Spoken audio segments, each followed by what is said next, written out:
Okay. Good morning, everybody. My name's Bob Burnett. I'm going to do a little bit of a talk about this house and some of the key points. And it was supposed to be 10:30, but I think because it was a full house and there's lots of people here, I'll just start a bit early. And yeah, so welcome to Whare Paetara. This is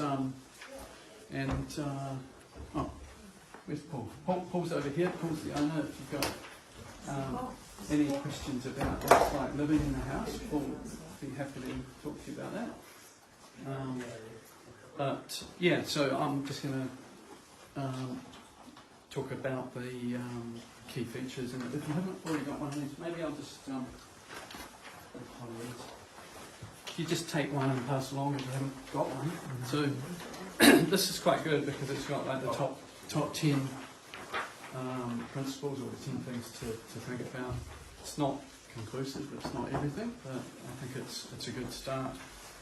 And number one, it's no surprises, design. So design's really important. I don't know if you noticed in the media this week, the Minister of Building and Housing talking about insulation and how if you put too much insulation, the house will overheat. Completely bonkers. Insulation doesn't work like that. It'll actually keep the house cooler if you've got better insulation. I'm sure you know what you're talking about. Chris seems knowledgeable. Yeah, but I think, to be fair, he might have been misquoted in the media, so yeah, we'll cut him a break. Or he might have been listening to his builder friends that don't know what they're talking about. But yeah, I think if you put better insulation, if you super insulate a house like this house is, there's as much insulation as can possibly be packed into this house. I think the ceiling on this side has got jet stream max, which is blown in insulation, so it goes into all of the spaces and there's no gaps. So this house was designed as a passive house, and it ended up being a passive house, low energy building. So we had to do really well, and it has the beautiful triple glazed windows too. Yeah, so insulation is part of a big part of doing an energy efficient super home. It's not everything. So I think some people want to come through and sit down. Oh yeah. Yeah, feel free to sit down. Take a seat. Yeah. Wow, it's cool. Good to see so many people here. It's so early. Yeah, so the other thing that goes hand in hand with insulation is making sure that your house is airtight. The insulation will work twice as well if it's airtight. And probably a good way of describing that is if you've got a woolly sweater on and you're out in the cold wind, it's going to be much better if you've got a windbreaker parka over the top. So yeah, airtightness important from that regard, but also if you've got an airtight house like this house, you've got to have proper ventilation. So this house has a balanced energy recovery ventilation system, and so that puts nice fresh air into all of the spaces and extracts from the wet areas, the bathrooms and the kitchen. And it's got a heat exchanger which takes the heat out of the extract air and preheats the cool fresh air that comes in. So there's other things, but those are the key principles. And yeah, so I think it's kind of really highlighted this sort of talk in the media about the insulation.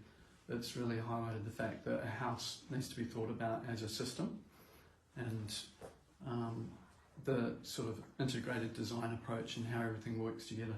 So overheating is probably going to be most likely because of faulty design. So because you've got too many windows facing north or west and you haven't got the right amount of shading, those sort of things. So it's really important to get the design right from the start. You can't sort of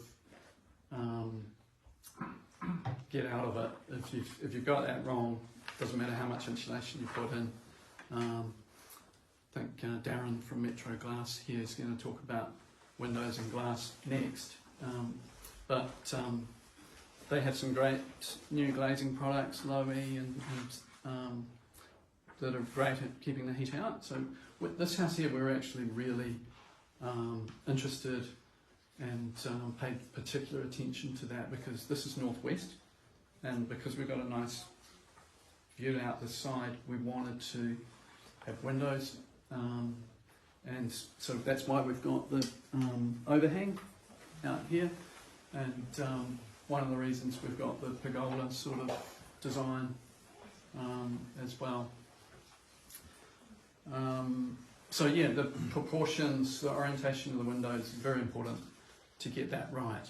Before you even think about, are they triple glazed, are they double glazed, what are the windows? So these are triple glazed. And they're very airtight, so that's the other thing. Windows, I'm probably stealing thunder a bit here. Not at all. Yeah, windows. Some of what you're saying is true. Yeah. Oh, well, thank you. As long as I'm partially correct, that's good. Yeah.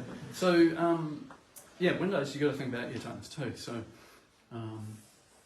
how airtight are the seals and how do they close? And these European style windows, they have very well sealed. They have multi-point locking the windows, and the sliding doors, they're what's called lift and slide. So there's a big lever handle. So when you open you pull that handle around, when you open the window, it raises up 1 millimetre or 2 off the floor. When you close it, it goes down and seals against the floor. So that's really important. Yeah. What else? So, obviously I can just go through this list of things here. This is really handy. So, obviously, probably as a designer, I'm not going to lie, the aesthetics is really important. So that's close to the top of the list. And so this house here, we've got a nice volume. So we've got this high ceiling in the living space. There's a flat ceiling in the bedroom areas. So by having this wall through the middle, it's meant that we've been able to split the roof and have the windows up here. So because you have an airtight house, it doesn't mean that it always has to be closed up. So these windows up here open up. So if you wanted a delightful breeze on a warm day, you can open these windows up, and you can have a bit of cross ventilation and have a bit of a stack effect with the air coming in the bottom down here and going out the top. Also, Paul tells me that you get nice morning light through here, so it's about sort of balancing probably a dozen different attributes and elements when you're thinking about design. It's not just about an airtight house or a well-insulated house, it's about the living experience and what's the house going to be like to live in. But it's a good place to start keeping the weather out and keeping the warmth in. But it's not everything. Often we, like these big windows here, we might want to have a bit of indoor-outdoor flow, as they say in the business. But so another thing that we're just grappling with at the moment, we're sort of up to our neck in, is carbon. So we're calculating to keep them down. Well, it might get too hot in here with all you people in here. So so just leave that open, because each one of you is about a kilowatt of heat. And these sort of passive houses, most of the heat is generated from living in them, and the people boiling the kettle and things. You don't need a lot of heat, and Paul's just standing in front of the heat source, which is hidden, which is probably, how often do you turn that on, Paul? Not very often. Lately in the winter and on cold days like this, I turned it on for about an hour this morning, and on frosty days we don't turn it on at all because there's so much sort of gain from the sun that it's about 25 degrees in here and holds the heat, so it stays warm overnight. But if we get 2, 3, 4 days in a row like this, the temperature does drop down to about 18 degrees. We've put the overnight, and then we'll put the heat pump on or so in the morning that lifts it up, and that's usually enough. But other than that, there is no other source of heating in the house, and we don't need it. Right? Paul was just telling me how much the power bill was. So this year, the power bill was $150 a year, and that's we've got an electric car, so that's charging the car and running the house. So we pay a power bill from about mid-July through till end of September, beginning of October, and then the rest of the year. Like over the year, we generate far much more power than we use. So yeah, if anyone had told me beforehand that you could run a house for that little and live in a warm, dry, comfortable home that doesn't need hardly any heating, I find it hard to believe. But this year was $150. The year before was $160, $168, I think. So amazing, really. Yeah. So you're effectively energy positive if you take away the car. Yeah. But, So on a frosty morning, does the heat come through the triple glazing from the sun? Yes, monitor there that Bob's kind of donated us for a while, but we can see that on those frosty days when you've got a nice clear sunny day, it's up to about 25 degrees in here, and then by the time we get home from work it's sort of dropped down a bit, but it hasn't been below 18 degrees. So that device there connects to an app on my phone and Paul's phone, and we can just see the temperature's pretty even. And we're doing that with all of the Superhomes. So by monitoring over a year through all the seasons, we can see the performance, and then if we get the power data as well, we can confirm whether it's a certified Superhome. So it's super easy. Existing homes, we don't need to do the energy modelling and the blower door test and that sort of thing, which is quite a few $1,000s to do that. So $200 for one of those devices. So we're just trying to make things simple and affordable for everybody, and share ideas about how to do much better than the building code, because New Zealand building code is a couple of decades out of date compared to overseas, and it's not really fit for purpose. So that idea, I think, is a winner. We've just got our motto is KISS, keep it super simple. So just showing people the key things, the key details. It's on the back here. Floors, walls, windows, roof, and then the house has 18 solar panels, I think, and that seems to work perfectly, judging by what Paul tells us about the power bill. No batteries required. Batteries not included.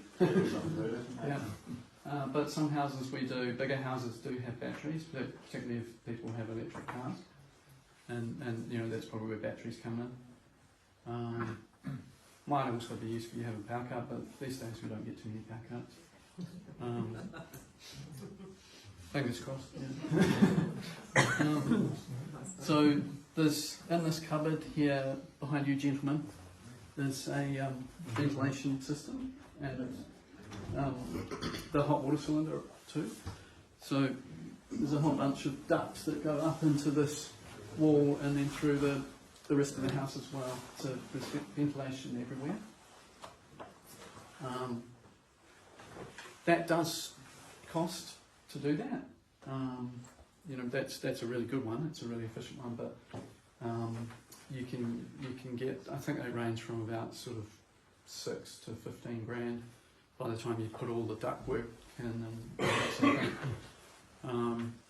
But if you're doing an airtight, super insulated home, you really need that. Well, I think you need that in any home, because the air in our homes, even though it's invisible and we don't really think about it, it could be sort of 5 to 10 times worse than the fresh air that's outside, because there's the carbon dioxide that you breathe out, there's all of the things coming out of the nasties coming out of the materials, the VOCs and from the glues and paints and things like that.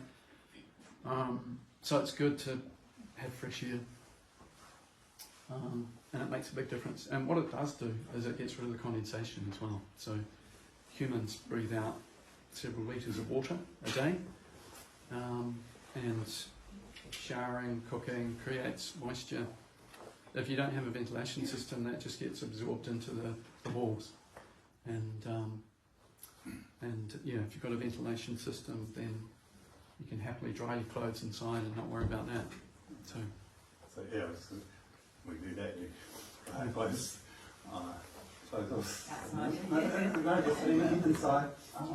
We have never had any condensation on any of the windows here either. Yeah. So good windows and ventilation just mean that you'll never see condensation. And yeah, I think it's just Kiwis think it's normal and expect it and live with it, and it's like you don't have to live that way. You don't have to run around with a towel and wipe down the windows every day. And I think we might be one of the few countries in the world where there's really good sales of window vacuum cleaners. But yeah, anyway,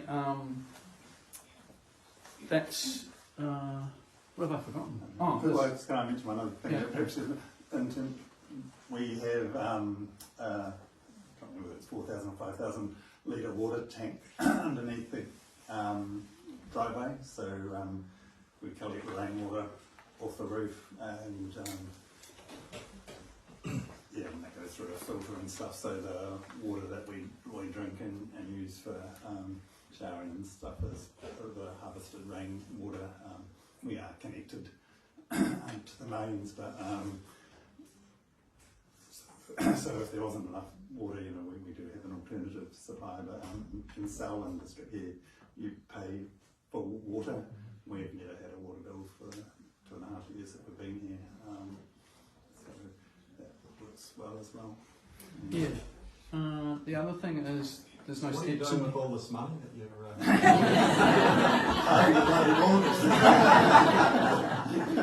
So I think yeah, we did build it as sort of our forever home. So we did take we're not planning on selling this in 5 years and moving on. We're going to be here for 30 years or however much longer we live. So we decided not to compromise on the sort of the structure of the house, and so that we was cheap to run and nice to live in our old age. And I think it's one of the other things. I guess it's built to LifeMark standard, so the doors are all a little bit wider, there's no steps into the house, so it's designed for wheelchairs. The walls have got extra bracing, and so if we want to put rails in the shower and stuff, in the bathroom there, that's all sort of pre-set up. So yeah, it's sort of built it seems crazy to build houses and put a step in there, which is just a barrier to access for people. Yeah. How's the tank under the drive construct? Just a big plastic tank. Like the big submarine. Big plastic tank, but well, it's like a submarine. And it's designed so it always has I think always has 1,000 litres in it, so that it doesn't have the potential to rise up. So so the mains water will actually pop that up if there's not enough rainwater. Yeah, so you can put tanks. We're doing a 4 townhouse project in the city in Summerfield, and that's collecting the rainwater. And we're either going to have tanks underneath the decks, or there's these fence tanks too, slim tanks that basically looks like a fence. And that project we're actually targeting carbon negative. So we've done the carbon calculations, and we're looking like we're going to achieve that, which is really cool. So the embodied carbon, all of the carbon that's in the materials is calculated. There's an app, a company called VQuest has created an app where we can link that to our CAD package, and as we design we can see what the embodied carbon is. So one thing what we did there is we did a timber floor instead of concrete floor. And yeah, so doing a passive house or a super insulated energy efficient house takes care of the operational carbon. And then the next biggest thing, that's the biggest thing, and then probably about a quarter to a third of the carbon is all of the materials. So it's really influenced what materials we're using, and we're using our preferences for materials that can be recycled and natural materials. So the cladding that we're using in that project, the offcuts can just be chipped up and put on the garden as mulch, because there's no chemicals in it. And yeah, so there's quite a few things to think about, and it's quite a steep learning curve. But once we've done it once, we'll have all that data, all that information, and the next project will be easy. So we have to get environmental product declarations for all of the products and materials, EPDs. So the industry is having to get up to speed really quickly with that. And MB announced that we have to do that as of next year. I'm pretty sure it won't be next year because nobody really knows about it. But maybe in the next 2 or 3 years, everybody's going to have to calculate the embodied carbon as well as the operational carbon when you put in a building consent. So that's coming, and we're just nerdy and we like to be ahead of the curve. But yeah, it just means it'll be really easy. Like when the H1 or the energy efficiency clause in the building code is called H1. So when those requirements came in, we didn't have to do anything because we were already doing better than that. Whereas the rest of the industry, or a lot of people in the industry, had to scramble and grapple with that a little bit, but and that's probably one of the reasons that you're seeing in the news this week people pushing back still about that, even though it's now part of the code. But yeah, there's a small number of people that already know how to do better. It's not that difficult, and it doesn't cost a fortune more. It does cost a little bit more, no doubt about it. But there's actually some things you can do that are actually cheaper. So just better ideas. Removing some of the timber framing in the walls because you don't need the horizontal dwellings. And a lot of the time New Zealand construction has a lot more timber in it than is required. So if you can have a better ratio of insulation to timber, you've got a better performing wall thermally. But also timber is more expensive than insulation. Insulation is actually quite cheap in comparison. So that's an example of something, an idea that's cheaper and better. It's not too many of those, but there's a few. So better windows, no doubt that's going to cost you more to do better windows, but probably one of the best things you can do. And particularly lower glass, that's for the cost of doing that, it just makes a lot of sense. So for a typical home, you're looking at $2,000 or $3,000 extra for Lowy. Yeah, and it makes a massive difference to the performance of the windows. Lots to think about, but I think the main thing is talk to a Superhome designer and builder, or just someone who has experience, and because it all starts with good design. You do your research, because the New Zealand Building Code cannot be relied on. So it's supposed to be a level of protection, a minimum. Unfortunately, the industry in New Zealand uses it as a target. So it should be the floor, but they think of it as the ceiling. So people, 95% of homes are just built to code. And it's quite sad because it's not okay. And a big part of that is the poor health outcomes, and Paul knows all about that too, because that's his business. I'm a registered nurse, and for Plunket at the moment, so child health, but we see lots of kids and elderly people living in cold, damp houses, and the consequences of that in terms of their well-being. And I guess I'm lucky and privileged to be able to afford to build a house like this. but it just seems crazy that we're continuing to build houses that cold and damp while we were building this place. We were living in a relatively new townhouse, a rented townhouse in town, and it was freezing, and it was, well, freezing, probably a little exaggeration, but it was cold, and it was, you know, only about 4 or 5 years old, and yeah, like I said earlier, I just wouldn't have believed that you could build a house that was as comfortable and nice to live in, like in the winter. Shirley, my wife, is, I can say, she's totally unaware of sort of how cold it is outside because it's just so nice in here. And, and it's lovely to come home on a cold winter's day and open the door and to walk into a home that feels warm. It's had no heating, and it's a real pleasure to live in. Yeah, I think I live in a super home too. It's a super reno. So when we did our earthquake repairs, we also did quite a lot to improve the performance. So if you are living in an existing home that's less than ideal, there's things you can do to make it a lot better. It is a challenge, and it is a challenge that we're going to have to get our heads around because 80% of the homes that will be in existence in 2050 when we need to be carbon zero already exist today. So there's a huge challenge and mission to properly renovate all of the homes that are substandard in New Zealand, and there's about 1 million homes that need to be renovated.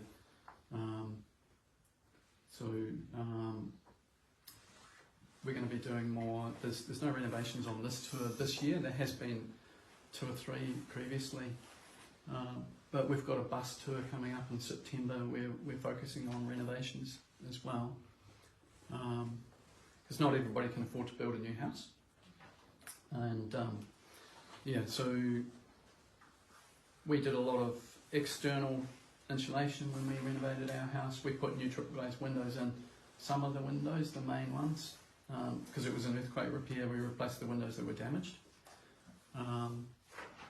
And that meant that the things that we did, we put a ventilation system in, we put a warm roof on, which is effectively insulating the outside, the top of the roof, rather than between the rafters.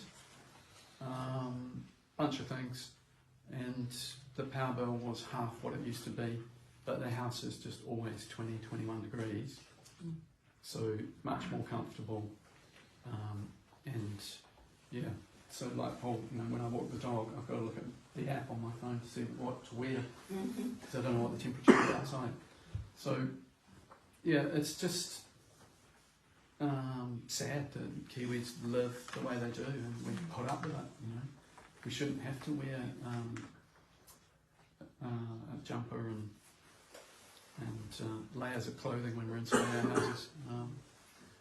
Building code houses can be single digit temperatures.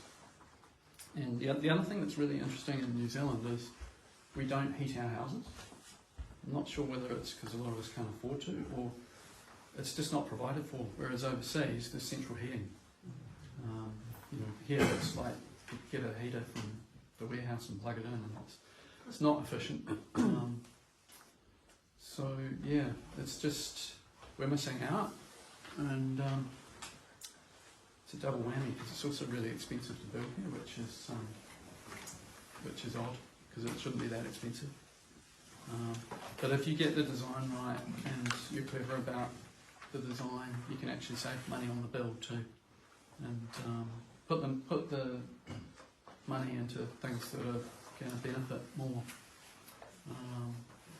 And actually, you can have your cake and eat it too. So if you do a really nice house that's a super home, that has some integrity in terms of the design, aesthetically, it's going to be more valuable. And evidence shows that that is the case. So it's not often that super homes that we design for clients are sold. And I think Paul said he wants to be carried out of here in a box. And it's a bit morbid, but you know, a lot of our clients say they want to be carried out in a coffin. That's that last house there we're going to live in. But why would you want to sell a house and move to a house that's colder and has a bigger power bill? You just don't want to do that. So the only time homes are sold, super homes are sold, really, is when someone moves to a different part of the country or something, changes their job or that sort of thing. But then we get to see what they sell for, and they can be 20% more than a code minimum house. And we found that when we sold a house that we built, that we used as our office. We were pleasantly surprised that that was the house in Addington, the first 10-star home. It was sold for $1 million, and it was only a 137 square metre house with a carport. And that was easily the most expensive house in Addington, most expensive sale price, not the most expensive to build, because of people being acutely aware of all of the energy efficiency, all of the features of the home. And there's just nothing else available to buy like that. So there's nothing on the market. So because most of the homes that you can buy have been built to code, and developers are trying to build cheaply as possible and sell them as much as possible, and just pretend that they're good when they're actually garbage. A lot of the multi-residential developments I see around town, you know, I look at things through a different lens, but I think they're just standing landfill. Those homes, if they can't be renovated properly in the future, yeah, they're just pollution. On pollution, waste is a really good thing to think about, because if you can use materials that are, or if you can prefabricate the house and not have a lot of waste from the beginning, or use materials that are recyclable. You know, I talked about the cladding that we chose for this project, and the fact that you can just, it's biodegradable. You know, everything that you buy and throw away, everything that you throw away, you have to buy in the first place. So if you can design out the waste and have as little waste as possible, you can save some money. And by the way, when you throw it away, you're not actually throwing it away. Away is a place. It goes to landfill. So if we do much better with waste, that's going to mean a lot less embodied carbon. The other thing you can do in terms of clever design is, like this house, just make it spatially efficient. So this isn't a big house, but I mean, how many people are in here? There's like 30, 40 people. And it doesn't feel small because you've got this nice high ceiling. You've got windows in the right places so that you feel like you're connected to the environment outside. So there's a bit of that sort of what people call biophilic design going on with the materials, with the wood and the stone. Human beings respond well to natural materials.